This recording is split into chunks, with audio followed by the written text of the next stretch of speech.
Hi everyone, it's Voula McLaughlin from Reaching for the Stars Children's Foundation.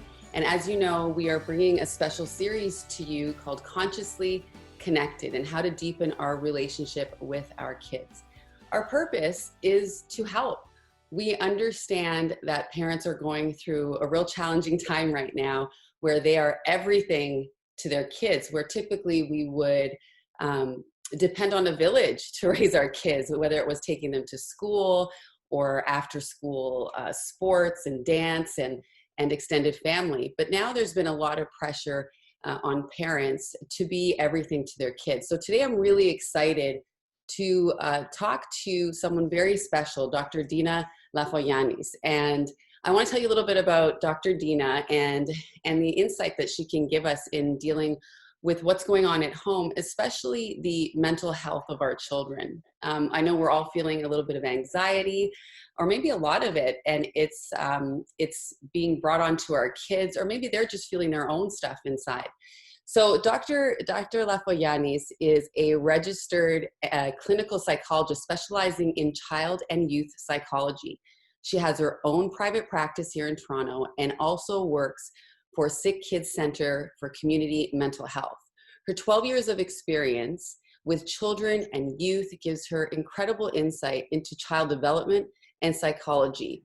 And she works with children and teenagers and often with their parents to develop to help with difficulties with anxiety, depression, OCD, and family relationships. We are fortunate to have Dr. Dina with us here today. And I think many parents, many of us, we need help and guidance on how to deal with these special circumstances in today's current climate. At the best of times, it's a challenge, right? And being a parent right now, I think if we can lean on experts like Dr. Dina, it would be a great help to all of us. Thank you for being with us, Dr. Dina. Thank you for having me. How are you doing, first of all? Pretty good. I think like everybody, I'm adjusting to what this new normal is. I'm missing being in person with friends and family and with my clients and patients. I really loved seeing them in my office, and now I'm doing lots of Zoom sessions and sort of social distancing. So Right. I think that's been challenging, just like everybody else. But I'm excited with this nicer weather as we go into summer, and that's bringing me a lot of joy. Yeah, what a difference the weather can make. It is really, it's really phenomenal, right? That we have access just to these simple things that we kind of took it, we kind of took for granted, don't you think? Absolutely. Okay. And I can feel the difference in the people that I'm talking with and with myself, that just a little bit of sunshine and fresh air can do for us and for our mood. Yeah, and with all of this going on right now, how's your practice? It's interesting. Yeah, it's actually been, I'm still able to see all of my clients, and I've taken on some new ones, but it's all virtual. So it Right. was a little bit of getting used to doing therapy, not in a room with a family or not in a room with a teenager, but over video, Yeah. which at first I thought was going to be a challenging experience. And now that I've gotten used to it, I think the teenagers adapted right away because this is their platform of Right. communicating. I think some parents, it took a little bit longer, but I think everybody's adjusting, as am I.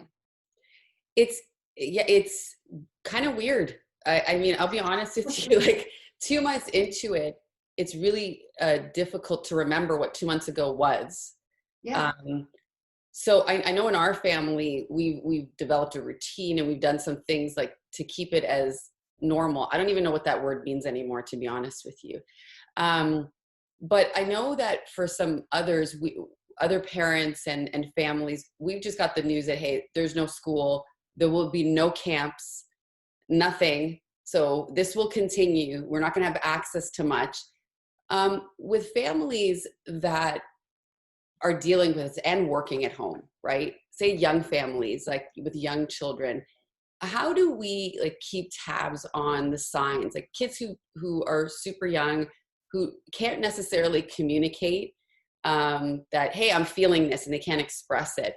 What are the signs to look out for as parents? Mm.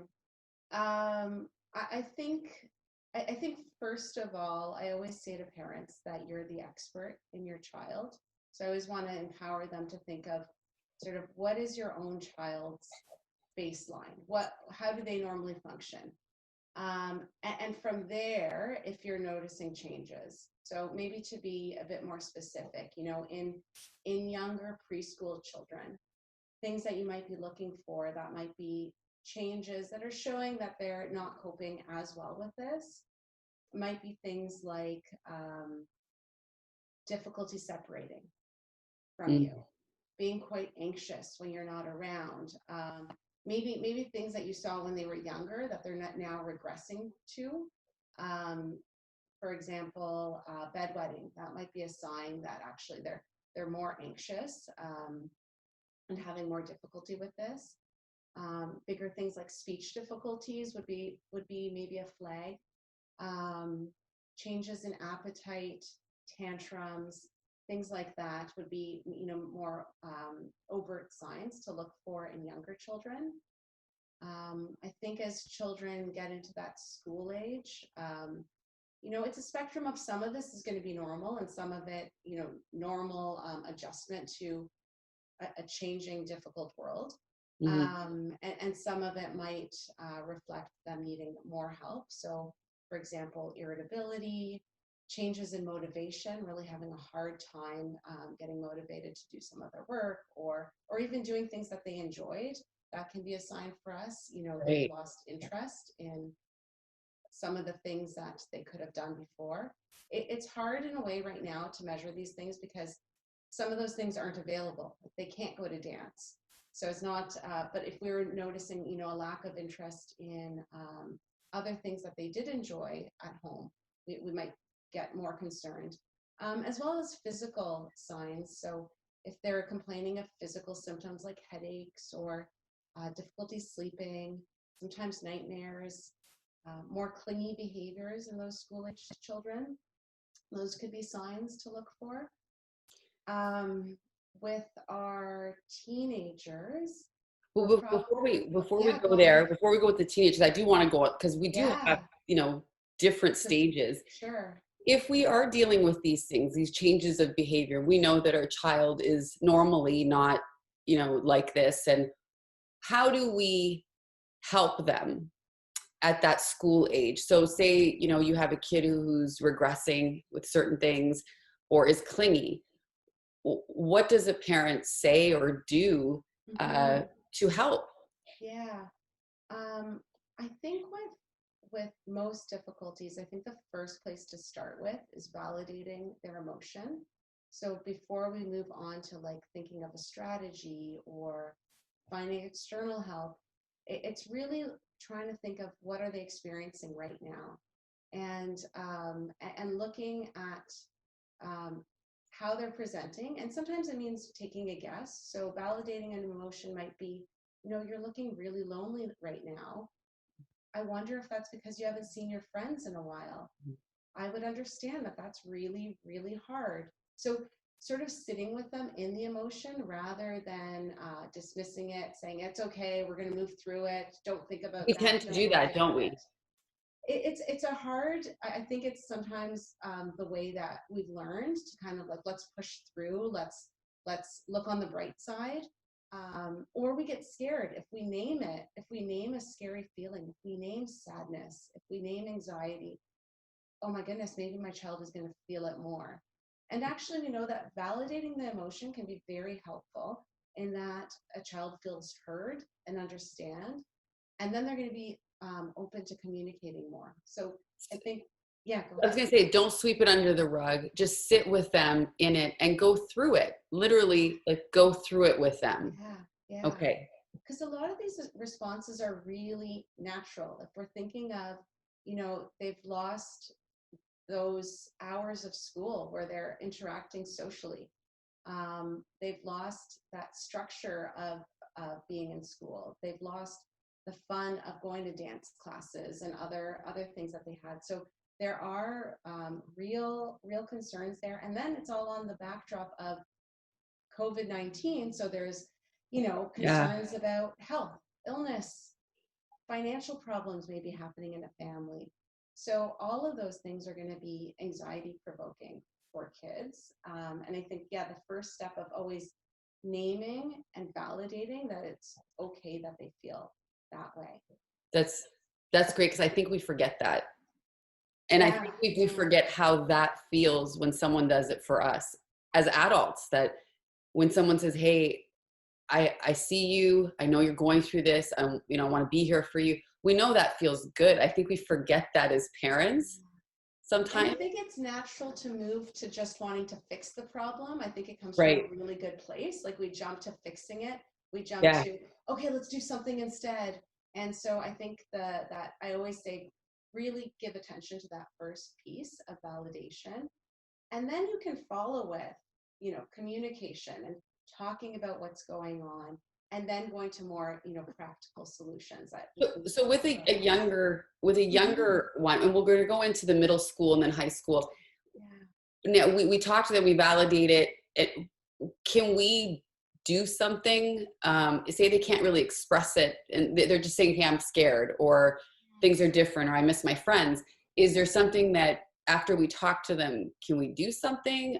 Like, do they draw a picture? I don't know. Yeah, I think no, it's a good question. I think in the preschool age, play is a really important way of communicating. So you're not going to have the same discussion, obviously, with a preschooler that you will with a school age or teenager. And so with a preschooler, you're probably going to use play because that's their medium of communicating. And so you might actually, and I often share this with parents, is take a less active lead in the play. See what they're doing. What are they showing us through their play? What kind of, are they talking about doctors and hospitals? Maybe that's on their mind. Right. Are they talking about friends? Maybe that's on their mind. With young kids, I think you want to keep the communication about COVID somewhat limited. So you might want to say something like that, there is a virus and we're trying to be careful. People can get sick, and these are why we're doing the things that we're doing. So this is why we can't see your friends, and this is why we can't go to the playground every day. But we're doing all the things to stay safe. I think a focus on safety in times when kids are feeling unsafe is really important. So for young kids, it's not going into the detail. I want to shift towards is talking about safety. So these are the ways that we keep ourselves safe. This is why we don't have to be so afraid, because we're putting, we're washing our hands, we're keeping a distance, we're not going to the playground right now. The focus on safety for younger kids, I think, is really important, and reminding them that we're here to keep you safe. This is great. Like, top of mind, validate their feelings, go through it through play with them, and make sure that they feel safe. Keep letting them know that we're going through this. We're going to get through this together. Sorry about my email. So with like, we'll say, I guess middle school, or like, 11, 12 to say 13, 14, around there. They're going through this a little different, right? I mean, I have a daughter who she's graduating grade 8, doesn't get that whole graduation and all of that. They're going through hormones. So there's that on top of everything, which is fun. And so, and they have access to information. A lot of them have their own electronics. They see what's going on. And I can imagine that the signs would be a little bit different. They could be withdrawing, or they could be more argumentative. So take us through, again, we know the normal of what our own kids go through, but take us through what are the things that we might see with them, especially, missing their friends and all of that, and what we can do with that group of kids. Yeah, so I think with that school age, young adolescent group, I mean, they're learning to be more independent in the world. So their friendships are very important to them. This is a big loss. They are able to kind of understand the news a lot better. So there might be real fears around this. You might be noticing difficulties with their sleep, with their motivation. So we still want to go back to validating. I think always that's the first place. And talking about like what are they understanding about this? What is the information that they're reading on social media, hearing on the news? What worries might they have? And I think this goes for sort of all age groups. We want to try to help them establish a routine. So, sleeping and wake up times, those are inevitably going to change a little bit during this. Like I work with lots of teenagers. Everybody's going to sleep way later. Everybody's sleeping in a little bit more. I think that's okay. It's a byproduct of what's going on now. But if we can have some regularity in it, there's nothing more sort of discombobulating than waking up in the morning and having no idea of what you're going to do all day long. Yeah. This is interesting. One thing we have done is, homeschooling. I actually am like taking a real active role in homeschooling. Not everybody can do that, right? They're working from home. But one thing we have done was I have homeschool from say Monday to Friday, 10 to 3. And my kids know what a Friday feels like still, right? They know when it's the weekend. So they still have this sense of routine. And I find that this is part of how they feel safe, this structure. And I know it's harder for some parents because they're like, say they're both working, trying to figure this out. They don't know the online school thing. They're just like, oh my God, just get out of my hair right now. They're trying to figure this out. With kids that are a little bit more independent, like, not the 4 to 7-year-olds say, you can give them some sort of leeway and they can figure out their own selves, but they still need us. They still need us to give them that structure, right? Yeah, absolutely. And I think in a way what you're talking about is you're giving the structure and the framework, and they can make the decisions of what falls into those categories. Okay. So for example, if sleep time and wake time is going to be consistent, you try to help them stay consistent with that. Okay. You might want to make sure, meal times are consistent, but then it's things like making sure that every day they're having some time for connection. So it's that connection with talking to their friends over, it might be social media platforms, it might be over the phone, it might be, now that the weather's better, going for a walk from a distance with a friend, or talking to them from their backyard or from a porch if they have that luxury. So staying connected is really important. I think also spending time staying connected as a family. The families I work with, I'm always so impressed at like these great ideas that they have for movie nights, or movie nights, or building puzzles together. I heard that Amazon was out of puzzles for a while because everybody was buying puzzles. If I can show you what this computer is on right now, it's on a puzzle. Of course, everybody, it's like the one time in history where puzzles are just like so in demand. So completing puzzles together, board games, things like that. So connection with family, connection with friends is important. Being physically active is important. So again, now that the weather's getting better, being able to go outside and bike, walk around, things like that. If we're indoors, maybe doing a dance game on the computer, or doing sort of like an in-home fitness class or yoga. And I think it's important to always give children choices, and let them make the choices. But I think the framework would be, we have a routine of our sleep and wake. We have connected time. We have active time. We have leisure time. Maybe that's, I'm going to go watch Netflix, or I'm going to look at TikTok. And then also, time for our mind. So time for school, time to be creative. I think I was going to say, I know a lot of parents, they kind of gave up, and it's no fault of their own. They gave up. I was talking to my neighbor, and it depends what teacher you get and all of that. And I mean, that's another conversation.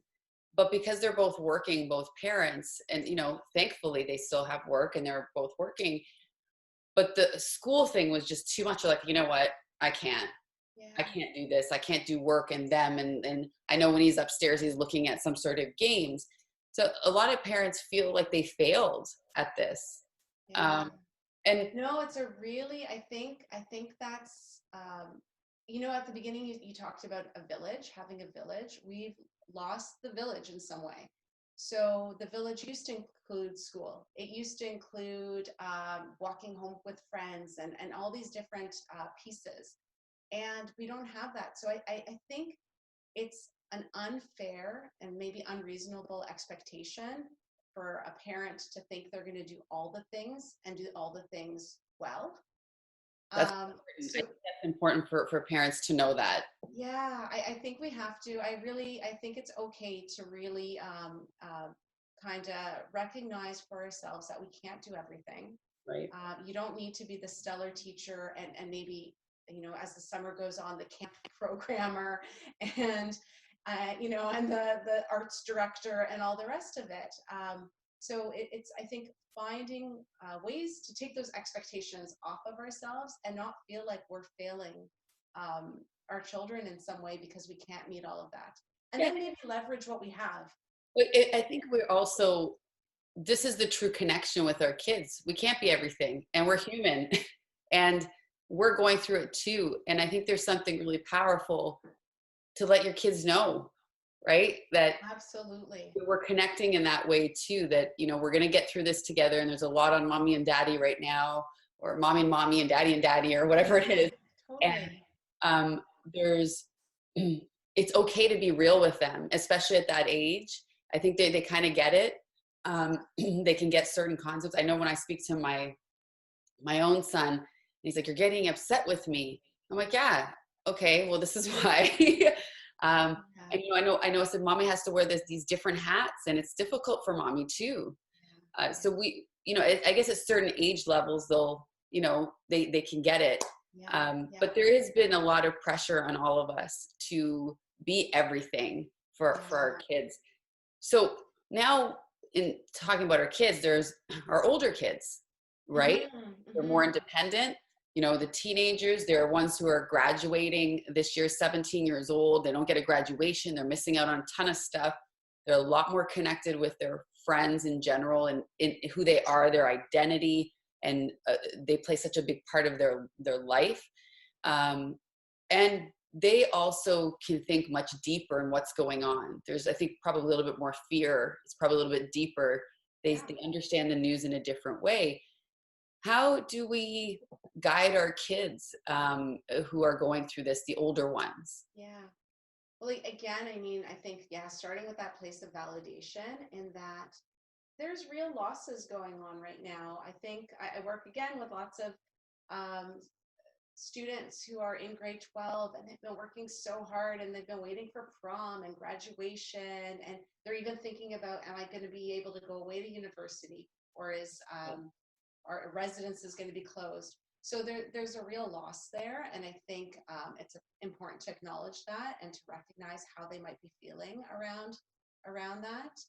I think for sure they understand the effects of the virus, and they also understand the world a lot better. So, there's a lot of injustice, and I think a lot of recent events kind of highlight that injustice for people of color and minorities. And so they are hearing about this, they're learning about this, and this can be really hard to realize that the world is unsafe and unfair and unpredictable.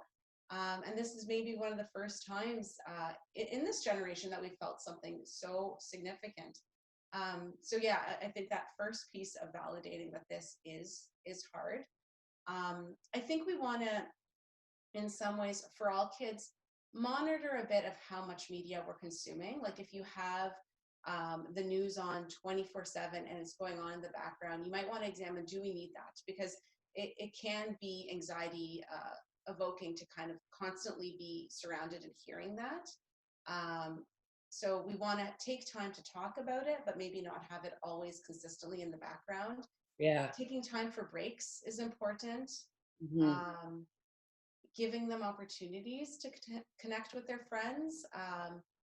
It's interesting, screen use is something that families, Yeah, it's a big one. It's parents are always coming to me about screens, and it's hard. The messaging's hard because, in some ways we want to be somewhat restrictive, but in other ways we have to realize this is the way that they're communicating. So We can't Facebook and totally social avoid. media, Yeah. this is their friendship, this is their portal and their connection to their friends. So they do need that connection. Yeah. I think in terms of monitoring, maybe the discussions with teenagers and school age children. When do you put your screens away? When do we get fresh air? Maybe no screens right before bed, because we know that impacts sleep. Right. Yeah. So those things, and I know those are hard discussions for families, and it's hard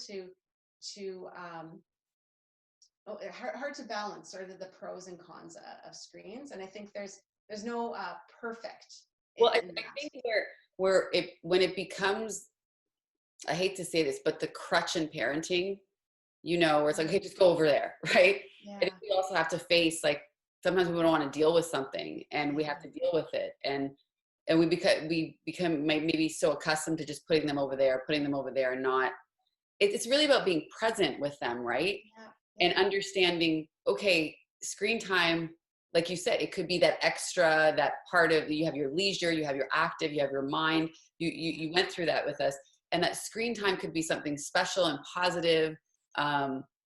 It becomes, I think, negative when they're kind of sucked into it too much. Yeah. And even that, I mean, there's a separate conversation pre-COVID, which is, the negativity of social media sometimes. I think, there's that added thing. I don't know if it's there right now, because quite honestly, FOMO is not there. Like, everyone's doing the same thing. Yeah. So we're kind of all in the same boat. But yeah, you're right. Listen, it's obviously, you're right. You're the expert, but there's this balance, right? And just be present with your kids and see what are they using the social or the electronics for. Yeah, I think that's a big part of it, kind of recognizing, especially in, the middle school age children who might have exposure to things that they're not ready for over social media, and having those frank conversations of who are you friending and who are you speaking to, and what content are you putting out there. I think that's always really important during this time and outside of COVID. But in a way, screen time falls into a lot of those categories of connection. And it might also be part of, some kids are reading things on screens, or doing things that are creative and stimulating. So it's like the screen time is falling into a lot of those categories. So it's hard to black and white limit it. I think we have to understand how it's being used. Because they're getting super creative now, right? Which is great. And if you can use that medium to share positivity and this great energy, that's great. Like, if you can do that. So listen, I wanted to talk to you a little bit, though, about parents themselves, because I think that whatever we do or how we act and what we say, our kids primarily are going to pick up from that, right? And during this time, there have been some crazy things going on. It's not just about a virus. I mean, if you go on social media, everyone's got an opinion about something. It's really intense, and it's very polarizing. So it's not the fact that we just have a virus to deal with. It is, okay, the economy kind of shut down and people aren't working. And then, the first reaction was shock when we went through this, and oh my gosh, we're scared, what's going on? And then now we've got 2 months dealing with this, and I've heard every possible position on COVID and what's going on. How could this not affect our kids? Like this, whether it's the fear, the anxiety, what we're talking about. Can you give us some pointers, some guidance of, what are the things we should be saying in front of them and not saying in front of them? Because I think they're taking this on too. Yeah, absolutely. I mean, I think you highlighted it so well, and it's one of the discussions I always have with families, even outside of this, outside of COVID. It's that idea of putting your own oxygen mask on first is always important before you can help your child. And I often share that with parents. You have to take care of yourself before you can take care of your child. And so, because what you're doing and what you're experiencing and how you're feeling about this is going to absolutely impact them. You're modeling how they should be feeling, what they should be experiencing. So I think we want to kind of understand maybe what is in our control and what is outside of our control. And sometimes we focus as adults on all the things that are outside of our control. You know, are other people social distancing? When's the economy going to be running? What's going on with these camps? Like, we get really hung up, and it's a natural phenomenon. You know what? You're so right. Like, you just put it, the things that we can't control, Pete, that's the stuff that people are just harping on. We cling and we want to control. And the more we want to control, the more we try to fight it, and the more angry we get and upset or fearful or anxious, depending on what our go-to emotion is. So I think it's recognizing what can we control. And I say this a lot. There's a lot we actually can control. We still can control our days. Still can control who we speak to. I mean, we can leverage technology to our advantage. We can control how much social media we consume, right? How many of those arguments are we going to read? All those different viewpoints are we going to read and respond to? We have choices that we don't have to read and respond to everything. So I think even limiting it for ourselves as adults can be important.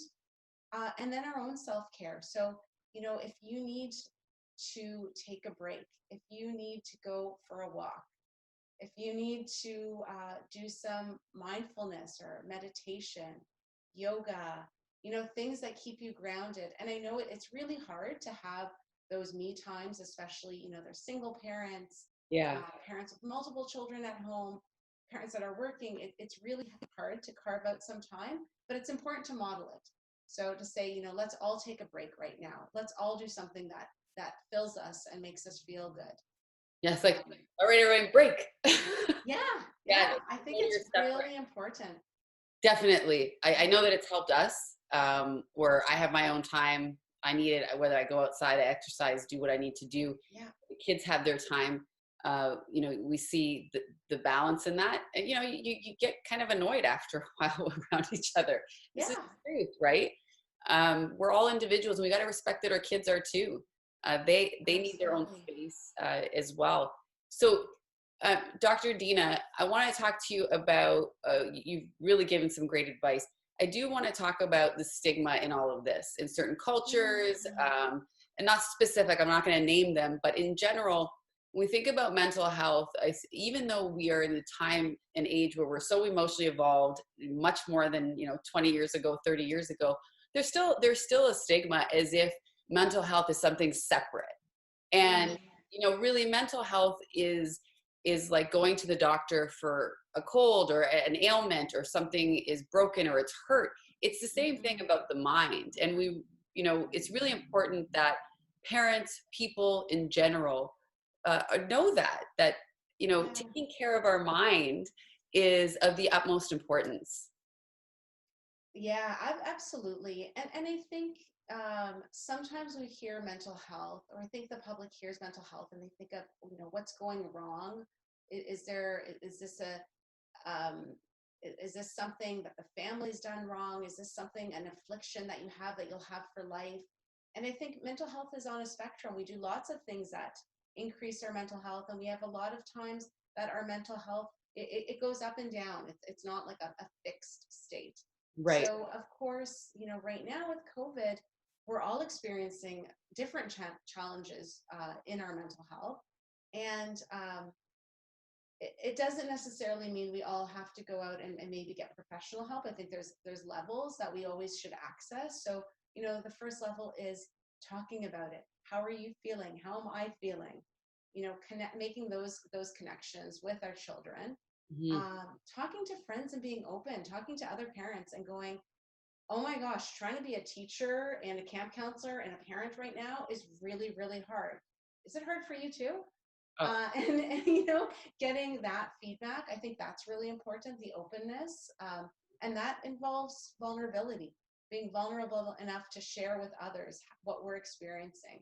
That's a big key. I think we have to let go of perceptions Yeah. of what we should be perfect parents and how we should be doing things, and really connect with other parents too.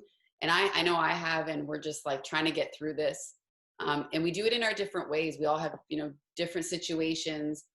I know that with one particular mom that I talked to, there's a lot of fear and anxiety. And even when I talk to her, it's funny. I feel like I was doing this exactly what you were saying. Mm. I get how you're feeling. And I know it sucks. It really does suck. We are all going through this though. And Yeah. you hit on this. I don't think anywhere in time at our, even anywhere at any point in time, not only is there a pandemic, but we're also super heightened aware that everyone's going through it in real time all around the world. Mm-hmm. This Mm-hmm. mental, I don't know, it's to me, it's one thing that, okay, there was the Spanish flu and there was a pandemic, but they didn't know over there what was going on. We all know. Right. And where I want to go with this is somewhere actually positive. We're all connected, right?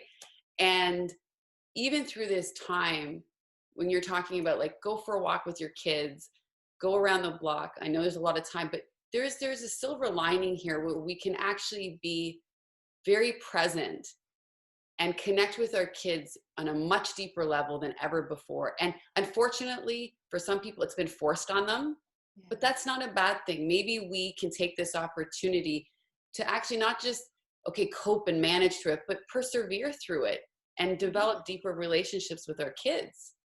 Yeah, no, I love that perspective, and I think it's interesting when things first started happening. I think there was almost a drive to what are you going to do with this free time, and people were like, what skill are you going to get, and what are you going to take away from this? And I think it's important to do that, but naturally, it's Yeah. important to do. If there's a hobby you want to pick up and try with your children, maybe now is a nice time, or maybe now is just a nice time to check in with them more and do things together because there's so much time together. So I think not putting the pressure that you have to do these things and you have to come out of this in a certain way, but Yeah. kind of naturally following, we have this time together. Let's try to connect and understand each other. And maybe some of the things that we were driven to success in, maybe it was academic success, maybe it was other things. We don't have to be as stringent about that at this moment, and because we're all in it together. Well, they're also learning other things. Yeah. Like maybe it's Yeah. not traditional school, but maybe it's Yeah. about washing the dishes and taking care of the home. Whatever. Absolutely. No, absolutely. Or gardening, Right. or different things. I have kids are taking up knitting. Like it's interesting that just Puzzles and knitting. different What's things. going on? Yeah, back to basics. So listen, I was you had sent offline, you had sent me some sites, and I'm going to share the screen right now to show Sure. people some sites. So let's this technology. Yeah, and I can tell you about it maybe as you're Yeah. popping it up there. Yeah, you're doing it that way. Okay, Yeah. yeah. So the first one is CMHO. So this is the Children's Mental Health Organization. It's for all of Ontario. And Okay. if you're looking for mental health support for your child, this has public resources. So you can go by area and you can find what public resources are available to you. Okay. Um, there's often waiting lists for services, but you can always call their intake line and kind of give them a bit of your concerns about your child, especially if you're seeing some of those more drastic changes in behavior, and get some support there. So Okay. I know the public center that I work for and many other ones are doing a lot of video sessions as well. So Okay. we are up and running and seeing families and children. There's some places that will do a single session. So you might have just one concern and you'll get one single session with the mental health practitioner, and that might be enough. Or you might get put on a waiting list for more longer term therapy. Okay. So This is a it's a good resource. now, Another one kids mental health is another one that you can just read. read up on, what are things that I can do with my children. There's some guides for parents. That link doesn't work. There's some different resources on there to talk about warning signs, kids' mental health. Mm-hmm. There's also a really good one that some psychiatrists that I work with put together. Let me just. So these are psychiatrists in Toronto, and they did one called COVID with Kids. Right, I got it. Yeah, perfect. This is a really great one. So, we talked about structure, mm-hmm. how to make a plan, ideas for structure, outdoor activities, indoor tech-related activities, how to stay calm as parents, as adults, how do we stay calm? As parents, how do you stay calm? How do we help children? How do we understand with them? How do we connect with them? And then they also put in some ideas for support. Right. Getting support. This is a great one. I like that. I mean, I love it. I love it. And I really love it because I know many of the people who created that one. Okay. This one is the Ontario Psychological Association. You can search for psychologists. Mostly this would be private practitioners. So that would be fee for service. But it gives you lots of options. Yeah, for sure. And, speaking about private practice, I'm going to be putting up your information as well up on the screen so people can see where to contact you. First of all, I want to thank you. We've never met in person.